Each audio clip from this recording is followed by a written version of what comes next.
नमस्कार मंडळी, घरोघरी मातीच्या चुली या मालिकेच्या आजच्या पुढील भागात आपल्याला असं पाहायला मिळालं, आता जी शर्वरी आहे ती इथे ओव्हर ॲक्टिंग करत असते आणि तिच्या दादाला म्हणत असते, मला पक्की खात्री आहे ऐश्वर्यानेच विक्रांतला मारला आहे.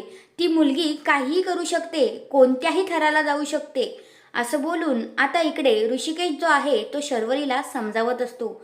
म्हणत असतो, शरू, जर खरंच ऐश्वर्याने हे सगळं केलं असेल ना, तर मी स्वतः तिला खूप मोठी शिक्षा देईल आणि कधीच तिला माफ करणार नाही असं आता ऋषिकेश शर्वरीला बोलतो, प्लस तिला वचनसुद्धा देतो.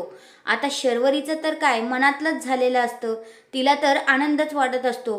पण दुसऱ्या बाजूला आता इकडे जी जानकी आहे ती ऐश्वर्या आणि सारंगची समजूत काढत असते आणि म्हणत असते, तुम्ही काही केलंच नाही तर घाबरायचं काय कारण आहे, कर नाही तर डर कशाला. मला माहिती आहे तुम्ही निर्दोष आहात आणि तुम्हाला मी शिक्षा होऊ देणार नाही आणि तुम्हाला इथून मी लवकरात लवकर सोडवणार. हा जानकीचं वचन आहे. असं आता इथे जानकी त्या दोघांनाही वचन देते आणि तुम्ही निश्चिंत राहा, मी तुम्हाला इथून सोडवेल असं ती बोलते.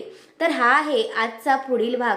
तुम्हाला काय वाटतंय, ऋषिकेश जो शर्वरीचं इतकं ऐकतोय ते खरंच त्याने इतकं ऐकलं पाहिजे होतं का?